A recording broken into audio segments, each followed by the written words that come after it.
Playboy, the homosexual agenda, and the Disney empire. The movement Don started paved the way for Christians to boldly stand for truth and righteousness in a hostile culture. Watch Culture Warrior today for free. Visit culturewarrior.movie.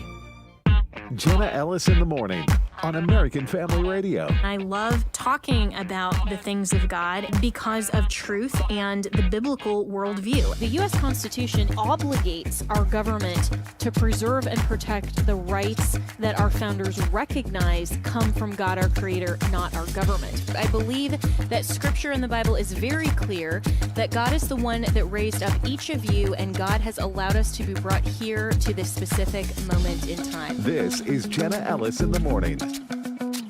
Good morning. Good morning. It is Monday, June 30th. We are almost to the halfway point of 2025. Can you believe it? This year is just going by so fast. And we are getting rapidly toward the end of the U.S. Supreme Court term. And so the Supreme Court last Friday ruled in favor of parents. This was a great decision, seeking to opt out their children of school lessons that include LGBTQ-themed material, citing religious freedom concerns. The 6-3 decision in the case of Mahmoud v. Taylor allows parents in Montgomery County, Maryland, to excuse their elementary school children. I mean, think about how young these kids are. This is elementary school. This isn't even like college, and we don't think our 18, 19-year-olds are old enough to confront some of these different worldview challenges. We're not even talking about high school. These are elementary school kids. I mean, kids as young as like 6 and 7. And this is from instruction involving certain books with LGBTQ themes. Some of these were actually read from the court, and some of these themes, and it was really disgusting material, frankly. And the court, thankfully, determined that the school board's refusal to allow opt-outs unconstitutionally burdens the parents' rights to direct their children's religious upbringing. And so the ruling emphasized the constitutional protections of parental rights and the ability of parents to guide their children's upbringing. And we know from the Bible that children are vested by the Lord to their parents for upbringing, not to the state. So this is a great decision. And for more on the cultural context of this, where we go from here, the biblical worldview, let's welcome in Gino Geraci, who is the former pastor of Calvary Chapel, South Denver, where I used to attend when I was in Colorado, and he also hosts a radio show on Salem in Denver, and always love to have him. I still consider him one of my pastors. So good morning, Gino, and this is a great win for parents and I think for sanity. Well, good morning, Jenna, and it is a great win. And as you can imagine, there is an ever-increasing commitment to chip away parental rights. And there seems to be a cultural commitment to make sure that a biblical view is challenged. And so, again, it really is. But my deep concern about this is that it doesn't go far enough. Actually even concerned that 3 of the justices thought it's a good idea that the educational system, when you talk about, again, the nexus between religion and parental rights, that they argued that there are chilling effects if we do not tell our children that homosexual behavior is normal. And even what's the word I'm looking for? I'm looking for that it has to be mainstreamed. So that's normative, my big concern. Maybe. My big concern is that we don't have a parental rights amendment, and it just seems to me that it's going to be challenged over and over and over again. But to your point, we have to ask that great big question. Do we have the right to direct the education and the care of our children? And, of course, the Bible says that it argues that it's the primary responsibility of the parents. And so here we have this great big idea, even among Christians, that we abdicate the role of educating our children to the government school system, trying to fool ourselves into thinking that the government school system is going to faithfully represent decency. Forget biblical reality, even decency. Mm. And, it's such a great point. Gino Geraci, my special guest this morning, Salem radio host and also a former pastor of Calvary Chapel, South Denver, that the left isn't going to stop. I mean, this is a win for now, and we can be thankful for that. We can be thankful that the 6-3 majority is because of President Trump's first term.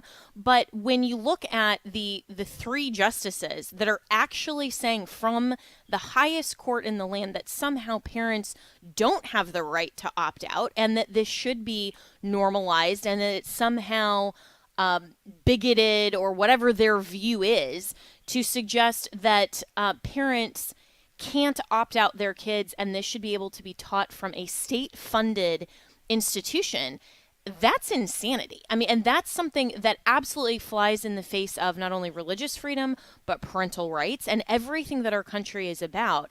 And so what steps do we need to take now in our culture? Because this wouldn't even be a case at the Supreme Court if everybody in America recognized that homosexuality is a sin, that we don't want to normalize anything LGBTQ plus, any of that. I mean, it's the same thing that we advocate in the pro-life community, that even if abortions were legal, but they were unthinkable, and we had so many other alternatives that nobody chose that decision, then the law would not need to confine us to morality. Right. And so I think that there's several things that we have to constantly do. And one of those things is realize the cultural pressure. In other words, modern society normalizes sending children to government schools, making it seem like that's the default or the only option. You grew up with parents who loved you, who understood the dangers of indoctrination. Yeah, and it is really dangerous. Education. Oh, go ahead. We lost you just for the last few seconds of that. What I was basically saying is that a lot of parents feel unequipped or unable to provide the alternative or a biblical education because of work, finance, or lack of support. And some Christian parents may not fully realize the biblical mandate, the spiritual danger of secular indoctrination. I'm thinking of Hosea chapter 4, verse 6. My people are destroyed for lack of knowledge. And then there's this trust in the system. Some parents trust the public schools are going to provide a neutral or even positive education. And remember, the courts have consistently said, hey, you know what? There seems to be a hostility towards people of faith. And you'll notice that in this ruling, Greek Orthodox, Christian, and Muslims all joined together to confront the educational system. How often in the world do you find Jews, Gentiles, Muslims, and Christians all agreeing together that what the secular society is doing is unconscionable? Yeah, I mean, it's the same kind of bizarre coalition that you find with, the feminists and the Christians who are all saying this is not okay that men are in women's sports. I mean, this is how absurd this whole LGBTQ mafia is to reality, that even the people completely opposed to a Christian biblical worldview who still have some semblance of morality are recognizing the harm that comes to the culture in this. And I think you're right, Gino, that a lot of parents, even Christian parents, think the state will provide a neutral education, or they think that they're ill-equipped to train their children with things like, math, reading, writing, spelling. But they fail to recognize the even bigger obligation than those very important subjects are discipleship and discernment in the home. Right. And I think that once we understand about that mandate for parental instruction, In Deuteronomy 6:6, it says, "And these words that I command you today shall be on your heart. You shall teach them diligently to your children, and shall talk of them when you sit in your house, when you walk by the way, when you lie down, when you rise."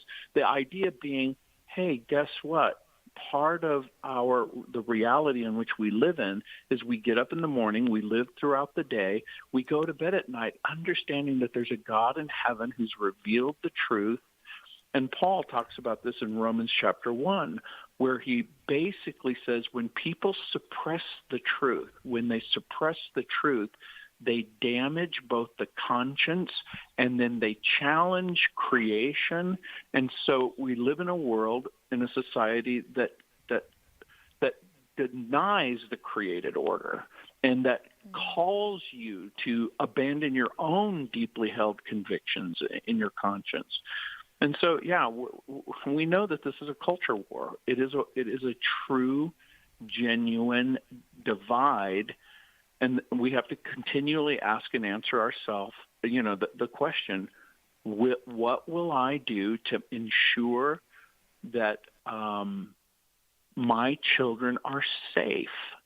And so, that's why I'm talking about. I think that the court is going to have to come to grips with the fact that I don't know how difficult it would be to have a parental rights amendment, but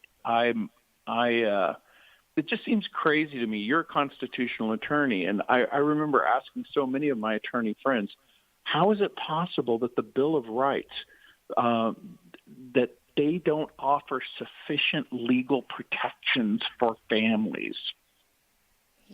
Yeah, it is such a good question. And I always go back to what Justice Scalia once remarked, that the Constitution, including the Bill of Rights, is a mere parchment guarantee. If we don't have a society that is committed to enforcing the values, I mean, it's the same thing as a promise from spouse to one another, or from parents to children.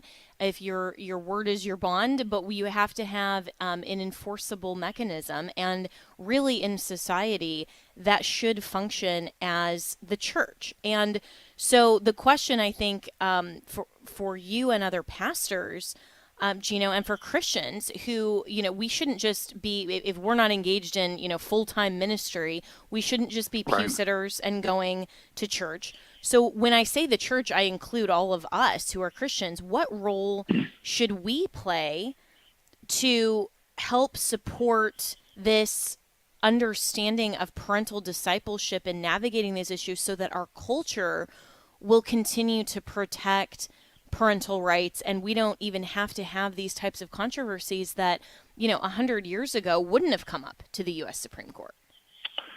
Well, I think we need to come to grips, and we need to ask and answer the question: does the parent have the right to direct education, the right to choose an alternative to public education, private, religious, homeschool, the right to, the court has upheld in this decision, if I understand it correctly, that Justice Amy Coney Barrett, I guess, wrote for the majority, that affirming that parents have the right to make reasonable choices within public schools.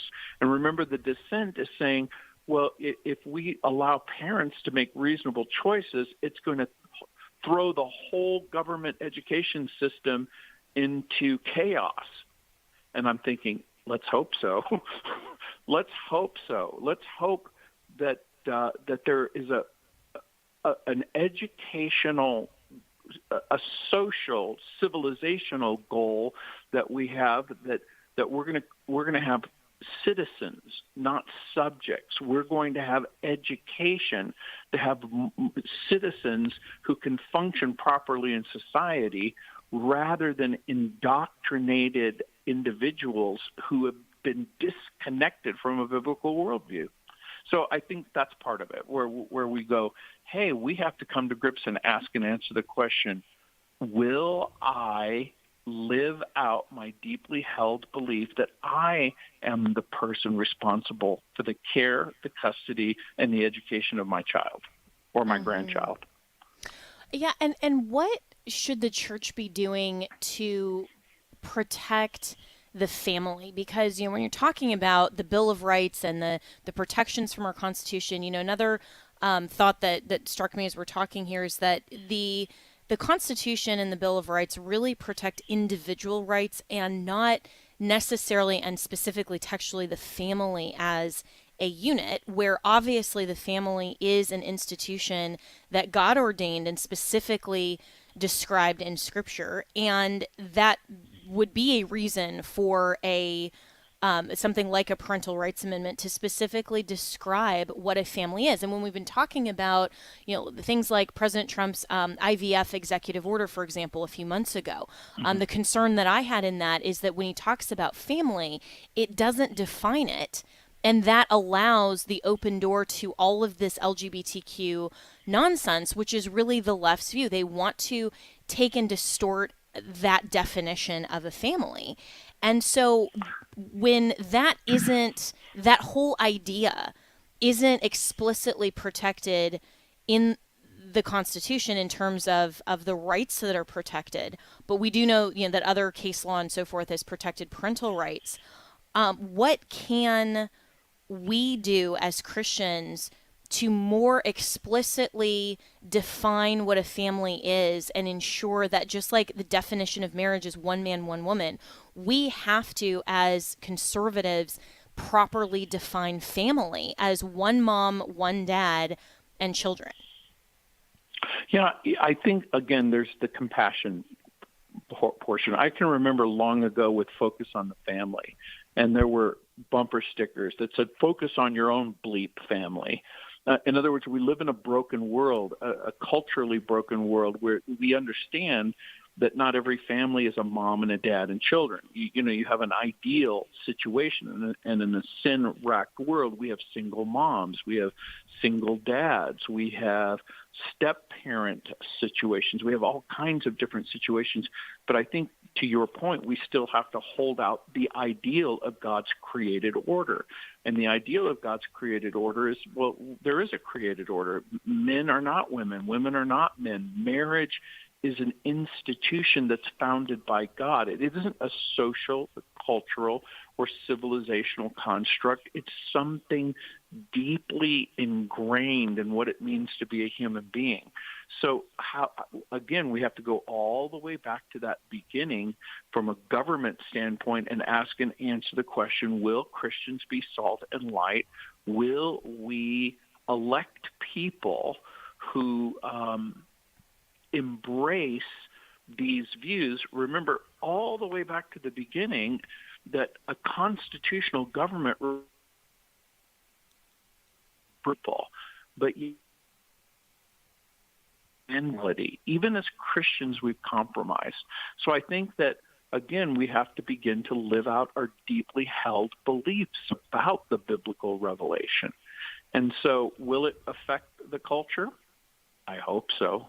I hope that there's going to be a growing group of people who find that that by denying the creation mandate, that it throws our culture into chaos, not order. And I'm not talking about some sort of rigid order. I'm talking about a compassionate order that understands that human flourishing is going to take place in a biblical construct where we ask and we answer the question, is this good and decent and pure?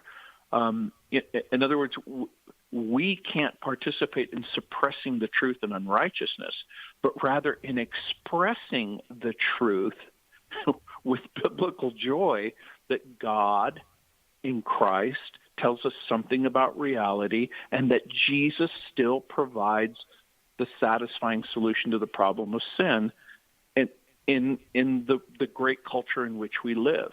And I think that's what's happening, I think, with this decision that you've been talking about. It's a parental pushback where they go, hey, we have to ask ourselves an honest question. Do we want government schools to be the source of understanding about what is real and what's not real? And parents are saying, you've gone too far. You are not only not neutral, you're hostile to a biblical view. Yeah, well, Gina Geraci, we have to take a break here, but Okay. these are a lot of really important topics, and I think beyond just celebrating this decision, this is why I wanted to address the biblical worldview this morning, because we still have a lot of work to do as Christians in our culture in recognizing the definitions that God Himself ordained of marriage and family and parenthood, and ensuring that our culture comes back to a norm that is grounded in the biblical worldview, not just forced by a U.S. Supreme Court that then will continue to get appealed and appealed and appealed in other contexts or tried again. This case is done, of course, in the Supreme Court, but that doesn't mean that the left won't continue to try to push their cultural Marxist agenda. But we'll be right back with more here on Jenna Ellis in the Morning.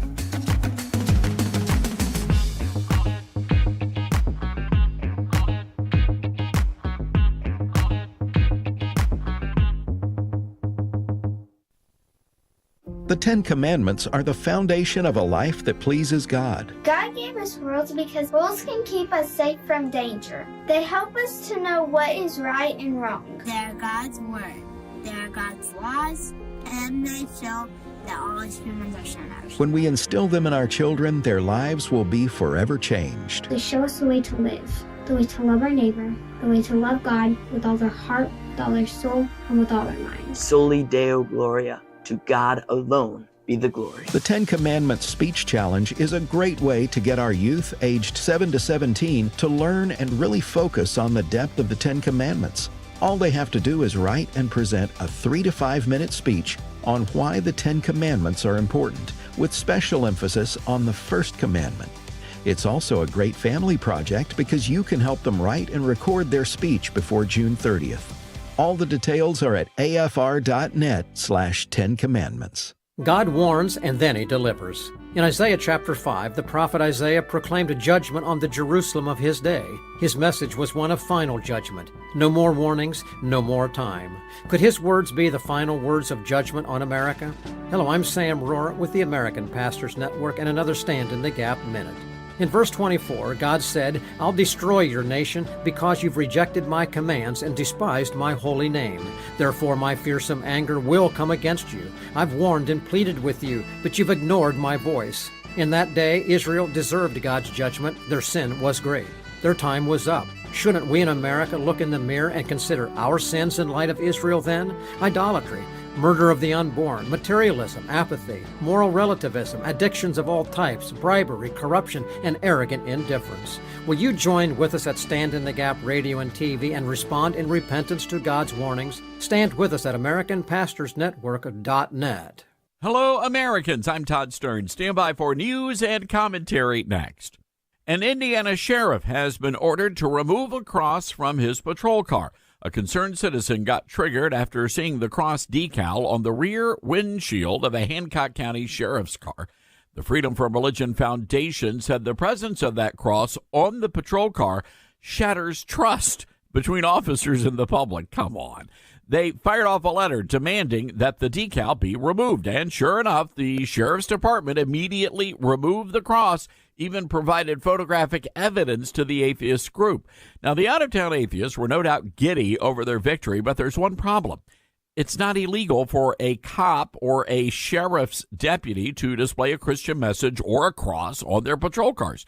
You know, it's really too bad the Hancock County Sheriff's Office fell for the bluff. Don't be bullied by atheist America. Come on. I'm Todd Stearns. Welcome back to Jenna Ellis in the Morning on American Family Radio. Welcome back. Well, the U.S. Supreme Court also issued a really great opinion in the birthright citizenship case also last Friday. And CNN's headline was Supreme Court limits ability of judges to stop Trump. It kind of sounds like they're complaining about that, as if like that's what the founders meant in Article 3, that, we're giving the one Supreme Court power just to, in the future, stop Trump. That's like their entire existence. That kind of made me laugh. But will the Supreme Court's ruling mean for birthright citizenship? And Ketanji Brown Jackson, her dissent was just utterly ridiculous in this case. So for more on this, let's go to Bill Jacobson, who is the founder of Legal Insurrection. And Bill, this was a great opinion, and yet the media is framing this as if this should just be about Donald Trump. That's right. I mean, this really has to do with enforcing the constitutional structure. The Constitution created the Supreme Court and then left the jurisdiction and creation of any lower courts to the Congress. And the Congress created rules for the lower federal courts. And the Supreme Court just ruled that the lower federal courts, I mean the district courts and the courts of appeal, exceeded the authority Congress had given them. So this is not about Donald Trump. It's about preventing what Justice Barrett referred to as the imperial judiciary, that the federal courts are courts of limited jurisdiction. They can only rule upon and exercise the authority given to them, and they've exceeded it. So it's not about Donald Trump. It's about preventing the perversion of our constitutional system by justices like Ketanji Brown Jackson, who think federal judges can do whatever they want and have unlimited power, and that's just not the case. Yeah, and this was a great great just smackdown, I think, by Amy Coney Barrett to Ketanji Brown Jackson. She said, in part, "We will not dwell on Justice Jackson's argument, which is at odds with more than 2 centuries worth of precedent, not to mention the Constitution itself. We observe only this: Justice Jackson decries an imperial executive while embracing an imperial judiciary." And Bill, you just mentioned that line, the imperial judiciary, and that's exactly what the left wants, and they've wanted that for a long time. And this is why they were so upset that the balance of the court has shifted conservative, because for a long time we've seen them use the U.S. Supreme Court as an imperial role that basically, 9 unelected, just appointed justices then make all of these policy decisions that the Constitution does actually textually vest in Congress or with the executive branch. And so this was a great line, and I think that even more than just the outcome of the specific facts in this case, overarchingly, that shows a very different view of the Constitution, a correct view, than what the left has been suggesting for the last, 60 plus years. Right. The left's method of operation is when you can't win an election, you get the Supreme Court or the lower federal courts to rule in your favor. And that's what we're seeing now. Donald Trump won both the popular and the electoral college vote. Republicans control both houses of Congress, although not by much in the House. And Democrats look to federal district court judges to try to stymie that. And that's what happened. I mean, this was a very pre-planned lawfare project. Even the New York Times reported in late November of 2024 that Democrat groups were organizing to do exactly what they're doing now, that they had mustered over 800 attorneys and over 40 groups who would sue the Trump administration over everything to try to undo the results of the election. And the result of the election were the policies advocated by Donald Trump. And unfortunately, they have found some federal judges, not all of them, some of them have been very cautious and very proper, but they found enough of them to try to disrupt the Trump 2.0 administration. And the reason that, the ruling from the Supreme Court is so important is that these universal injunctions, which have not been completely eliminated, just scaled back, we're not out of the woods yet, but these random universal injunctions have been used to essentially negate the impact of the election. And so I think it's an important ruling, and as the court pointed out, federal district court judges have to stay in their lane. And it's a pretty wide lane. They get to do a lot of stuff, but they don't get to impose their viewpoints on the rest of the nation. Yeah, which is excellent, as you mentioned, in practice, because a federal judge that has been selected by plaintiffs seeking simply to thwart the policy execution over the next 4 years of Trump. And of course, the left will continue to do that with any Republican or non-leftist president. That has now been severely limited. But what does that actually look like in practice in terms of where the court left open, a little bit of room for injunctions, but overall have really moved to curtail lower court orders that hamper the enforcement of a policy agenda from the executive? Yeah, well, there's enough of a loophole that if they want to, the plaintiffs and the federal district court judges can drive a truck through it. And there's two loopholes that I see. The first one is very obvious, and the court discussed it, and it was discussed at oral argument on this in this case, is class actions. So that there is a procedure in federal court where you can have class-wide, meaning essentially national impact. Everybody in a certain class of persons would be covered by the case, even if they are not individually parties in the case. And so I think what we're going to see is a lot of this being reframed as class action relief rather than individual relief on a nationwide basis.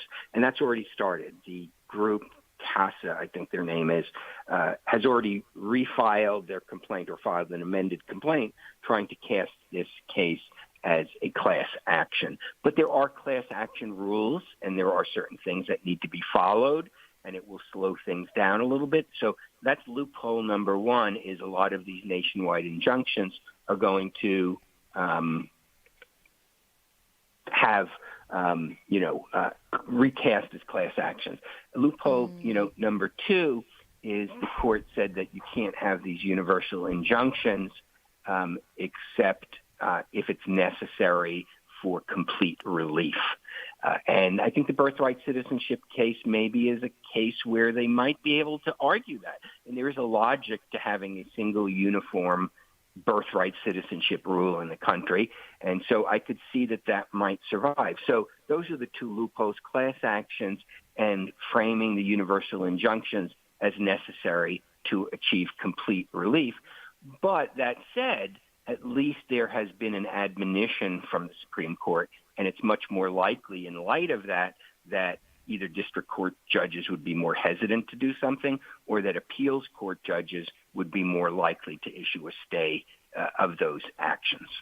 And I think that's really good strategy to understand, okay, where will then the left, they're not just going to give up and go home. Again, like we were talking about in the first segment with parental rights and, the LGBTQ stuff, it's not like here with the opposition of Trump's policies, they're just going to say, well, okay, we tried and the Supreme Court said this, so we might as well pack up and go home and not try to thwart his policies. They'll try to figure out a different way and a different line of attack. And so hopefully the Trump administration is prepared for this and they'll kind of see some of this coming and be able to respond effectively in line with not just the opinion itself, but the obvious spirit of this decision, which is that we don't have an imperial judiciary. And I hope that line continues to come up again and again and again to consistently smack down the left, including Ketanji Brown Jackson. But it should trouble us, I think, a little bit, Bill Jacobson, my special guest this morning, founder of Legal Insurrection, that we have justices who are actually arguing for that in writing from the bench. That's didn't she go to law school? Did she read the U.S. Constitution? This is absurd. Yes, and the majority decision, the 6-3 decision, was very, frankly, derogatory towards her, and deservedly so. They essentially accused her of being completely ignorant of our constitutional structure, and I think you read part of that. And that's astounding because 6 justices signed on to that. You could have had, if the justices say in the majority, well, we don't really want to attack her personally. We don't want to, denigrate her intelligence, which is essentially what it does. If you want to say that, put it in a concurring decision, but don't put it in the majority. But they didn't say that. They all signed on to it. They signed on to a statement which didn't use the word ignorant, but called her ignorant of our constitutional history and structure, and somebody who is contrary to that tradition. And that's pretty astounding that 6 people, including the Chief Justice, signed on to that. Well, let's also move topics here before I run out of time with you, because I also wanted to get your commentary, Bill Jacobson, on this report that the Trump Justice Department, of course headed by Attorney General Pam Bondi, has fired 3 additional, these aren't the first firings, of January 6 prosecutors. And the firings come months after President Donald Trump pardoned more than 1,500 people connected to January 6th. This comes from USA Today. And so, this is, of course, going to be a headline, but, is this overall a good thing in your view to fire prosecutors? Because I can see kind of 2 sides of this. One is that there was obvious lawfare that was involved on, tons of levels here. But then there are also some career prosecutors that were there, beyond the Biden administration. This was, you're assigned a case. I mean, I've been a prosecutor in the past. I didn't get to pick and choose what cases I was assigned from my chief. And so is this a matter of politics more than it is fairness, or what's your view on this? Well, I don't know the reasons they stated for removing those 3. I think what I've seen reported is simply that 3 prosecutors who were on the January 6th prosecution team have been terminated or removed, but we don't know why. I mean, there have been a lot of cutbacks in the federal government, but presuming that it was because of their role, if that's the presumption, then, I think if you're a career federal prosecutor and you've done nothing wrong, you've handled the cases assigned to you and you did the best job you could, I don't think we should be firing people for that. If there is some information that these 3 particular prosecutors were overzealous or breached some protocol or breached some, ethics rule, then I think it's perfectly appropriate. I think we'd need to know more about why these 3 people were removed, because I don't think as a career prosecutor you should be removed just because you got put on a case which ends up being, for half the country, politically unpopular. Yeah, and I think that that's a reasoned view of this, which is why, frankly, it concerns me that there are conclusions being jumped to on both sides, frankly, that, the left is suggesting that this is only political, and then the right is saying, good, get rid of them. Largely, obviously, there are some rational voices like yours and hopefully mine. But I think that that's the correct view, because, there's going to be in any national attention prosecution, and this is well beyond January 6th. I mean, there were so many prosecutions that the public, the court of public opinion, has very strong views on, and often 2 opposing sides of strong views. And if it were the practice that then, whatever side the ultimately the elected district attorney, U.S. attorney, or the appointed AG comes in, and whatever side they're on, then if it's opposing to the side that was on the prosecutor, then you just get rid of them. Then those positions would necessarily be more political than, frankly, they should be.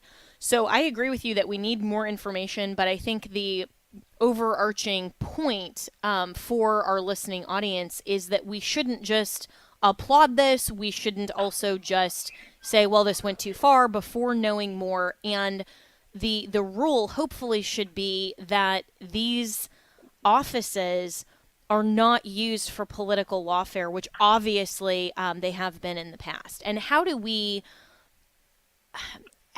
stop that? How could Congress stop that more? How could a state stop that more, of these types of prosecutions being political? Well, it's tough because prosecutors have a lot of discretion, but the fish rots from the head. And there was a political decision at the highest level of the Biden administration to pursue these not just against individuals, but to make it an attack on the entire Trump movement and the entire Republican Party. And therefore you have very innovative claims that never get prosecuted, like parading in the Capitol. I mean, who in the past has gotten, prosecuted for parading in the Capitol, for expanded notions of being in a restricted area? Who could have known that you were in a restricted area? And so that really was the problem, is that this was used as a political cudgel. They didn't just say, okay, let's review the video, and people who committed violence will be prosecuted like anybody else who commits violence on a Capitol policeman. That's not what we said. It was bring down the entire Trump movement, bring down the Republican Party, and that's what they set out to do. So this was, the fish rotted from the head. This was not a normal criminal prosecution. This was a politically motivated criminal prosecution that went very far and wide. Well said. Well, we have to take a break here, but Bill Jacobson, founder of Legal Insurrection, always appreciate your comments. And, of course, you can follow Legal Insurrection on X, and you can follow them at LEG or Ledge Insurrection. And you can also find them at legalinsurrection.com. And, all of these things, we always have to go back again to the principle, to the rule, and to ensure that some of these offices are not used for partisan political purposes, including the U.S. Supreme Court, right? Because they should not be policy-driven, especially that office and including prosecutors' offices. And this is why the Bill of Rights has more protections for the individual against the power of the state than anything else, because our founders understood just how bad lawfare can be. So we'll be right back with more here on Jenna Ellis in the Morning.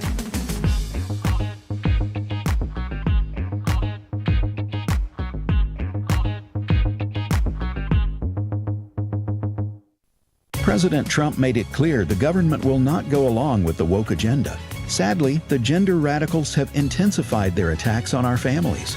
Would you sign the petition urging President Trump to stand strong in his resolution to stop the LGBTQ agenda in the government and in America? And please, consider a gift to keep AFA Action in the fight. To thank you for that gift, we'll send you the DVD in his image. Visit afaaction.net today. afaaction.net. Hello, I'm Sam Rohr, president of the American Pastors Network, a growing national network of pastors committed to the authority of Scripture and preaching the whole counsel of God. We believe biblical obedience is the foundation for revival, and impacting our culture for Christ is our duty. For too long, the pulpits of America have been silent on the important issues such as marriage and family and assault on our liberty. Join us in the battle for truth on Stand in the Gap weekend, Sunday evenings at 6 p.m. on American Family Radio, and visit us at AmericanPastorsNetwork.org.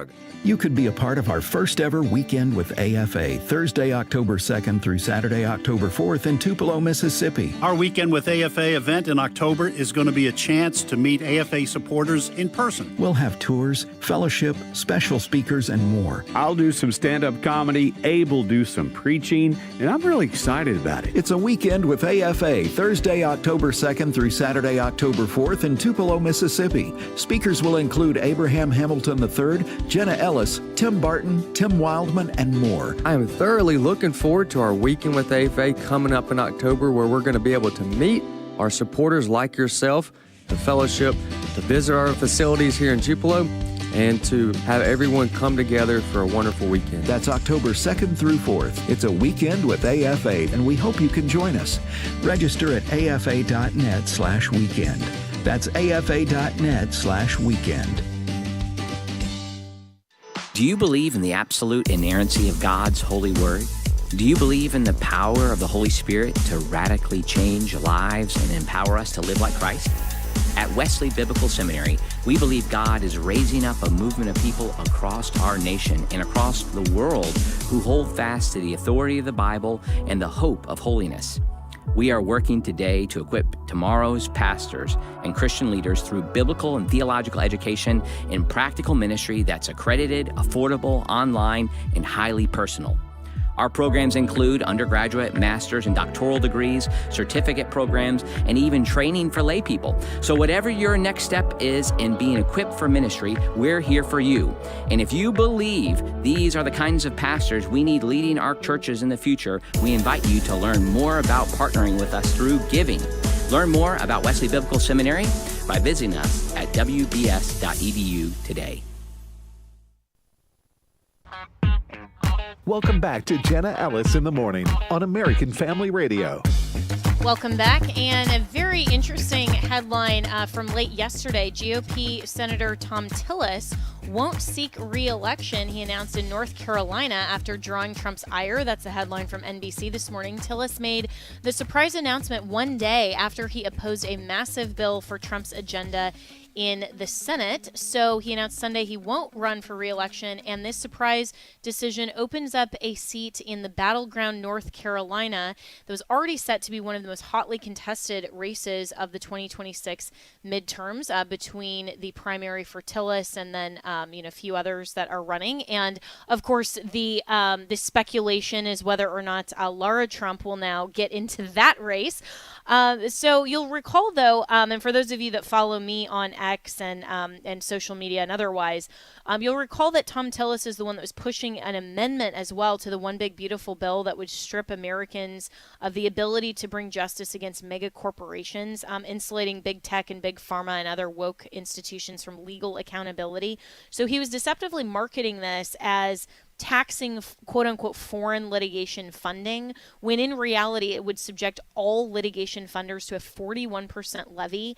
And this would have an effect that Americans fighting against woke corporations, like I'm thinking my friend Robbie Starbuck, or even AFA Action, and some of those would lose one of the few tools needed to fight back. And so, there was a lot of just concern over Thom Tillis and where he actually stood within the Republican Party, and within the broader conservative values. For me, it doesn't really matter if there's an R or D. It matters what your vote is. It matters, are you conservative? Are you do you have fidelity to the principles of the Constitution, and are you going to execute upon them? So I feel no love lost that Senator Tillis is not running for re-election. I think this will be a very interesting primary to watch. But let's welcome in Chris Ekstrom, who is on the U.S. Term Limits Board of Directors and has become one of our favorite commentators here on Jenna Ellis in the Morning. So, Chris, we love having you, and your thoughts overall on Tillis. Good morning, Jenna. Well, my first thought when I heard it was good riddance. That's one that we don't have to spend a lot of money to get rid of, because the truth about Thom Tillis is he was the perfect swamp operator. He didn't really get himself to the high level of profile of a John Cornyn or a Lindsey Graham, where most people who follow politics nationally on our side, they know that those are two guys that, are pretty much rhino poster boys or worse. And Tillis flew under the radar. And I think what you mentioned, Jenna, about him was really his most sinister, and it really was sinister aspect. He was an apologist for the big corporations who absolutely wanted to stop grassroots people from challenging them. And, he was happy to go along with whatever woke insanity that just was du jour. He would be there for him. And so for him to step aside, that just saves us some money and allows us to point our guns in some other directions. Yeah, and that's a great point, that the Republicans can now focus on a kind of an open seat with a primary candidate, and not kind of have this this battle in the primary, and then can maybe focus on the general. But even according to Politico yesterday, their headline is that Democrats just scored a massive new pickup opportunity in North Carolina, but Republicans are determined not to let them have it. So is there a possibility, because you don't have an incumbent that is as strong for re-election as Tillis may have been, that this is an opportunity for a Democrat pickup? Well, because I'm, Courageous Conservatives PAC is something that I've founded and have been fighting against rhinos and phony two-faces like Thom Tillis. I'm always thrilled and willing to take the so-called risk that we could lose a seat under those circumstances. So that's my particular bent, and I just want to make that clear. But look, I was one of the people who helped keep Tillis around when he was running against a really, really terrible Democrat last time. And this was a Democrat who had actually disgraced himself in the military by his conduct. And we made the hard decision to try to help Tom Tillis, who we knew was terrible, but we thought it was important. At this stage in the game, and from where we're headed, I hope, with MAGA and with, movement conservatism and people on the right in general, I think, Jenna, it's time to get make sure that we have real people that we support all the time that are going to do what they say they're going to do. So, for example, who I would love to see get into this race is Dan Bishop. You may recall him. He ran for Attorney General. He was a congressman. He's currently in the Trump administration. And frankly, I had thought about starting a movement to draft Dan Bishop. I'm told by people who are close to him, and he's not a personal friend of mine, but I have known him, that he's pretty happy in his job up there. But Dan Bishop is the kind of guy who, in my estimation, would use the Senate power to stop some of the really horrible things.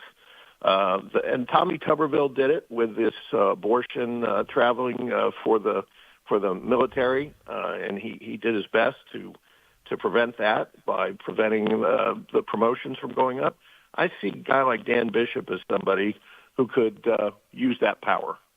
And so you're speaking of the Deputy Director of the Office of Management and Budget, OMB, for those who aren't familiar with Dan Bishop. And so this raises a question, because I think, that's a great choice of a candidate. We've already seen a few others that are being circulated, like I mentioned, Laura Trump off the top. So do you think then, Chris Ekstrom, that GOP unity will hold and center around one primary candidate? Or now that Tillis is out of the way, we'll just end up spending a lot of money on a primary because there isn't an incumbent to fight against or one particular primary candidate to back? Well, look, I'm inclined to go with President Trump about 90% of the time. But Lara Trump seems to be a somewhat reluctant candidate to me in the past. And, she's well-spoken. There's certainly aspects. I've met her and like her. She knows politics. But, I think all candidates are better with competition, because I want to push them all to the right, Jenna, and have that opportunity and make sure, I don't want to end up with Libby Dole there. And so I think even if we have to spend a few bucks in the primary to pick the best Republican, that's good for everybody.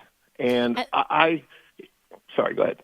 No, I was going to say that's a great point about pushing candidates further to the right to conservative values. I mean, this is why the primary in 2024, even though people were screaming about that with Trump, I think it ultimately actually helped him and made him a better candidate eventually, and now president. And so, does Tillis's exit to you exemplify kind of a broader shrinking of moderate voices in the GOP, that we are kind of seeing an effect of this overall MAGA movement? I hope so. And I don't even like to give them the benefit of the word moderate, because I don't think most of what they do is based on any sort of sense that they want to be moderate or work across the aisle or any of that nonsense that they say. I think what it's all about is they just don't support what we support. And then they go in and lie to us and mouth support for us. And when the push comes to shove, we don't see them. They're missing in action. I mean, look, we got a lot of underperforming politicians, and very few that I, in my opinion, could tell you that I admire. We have this audience. I'll bet there's a lot of people in Louisiana, and they've got one down there, Senator Bill Cassidy. I mean, he's just terrible. And he clearly just dislikes the president, personally, I think. And his politics are often driven by concerns that have nothing to do with the typical voter that supported him. That's just something we don't have to tolerate. And so I guess what I'm saying here with these guys who have hung on and hung on and hung on, they need to go. I mean, I'm a U.S. term limit guy, obviously, too. So seeing a fifth term for John Cornyn or Lindsey Graham, frankly, makes me sick. Yeah, well, you and me and DeSantis and other stalwart conservatives, Chris Ekstrom, really appreciate it. And again, he's on the board of directors for U.S. term limits, so that should signal his position on the issue. But As always, you can reach me and my team, Jenna, at afr.net, and this is going to be a great week heading into a celebration of July 4th, our country's founding. You're not going to want to miss our special programming coming up on Friday, but have a great Monday, and I will talk to you tomorrow. And again, always reach me and my team, Jenna, at afr.net.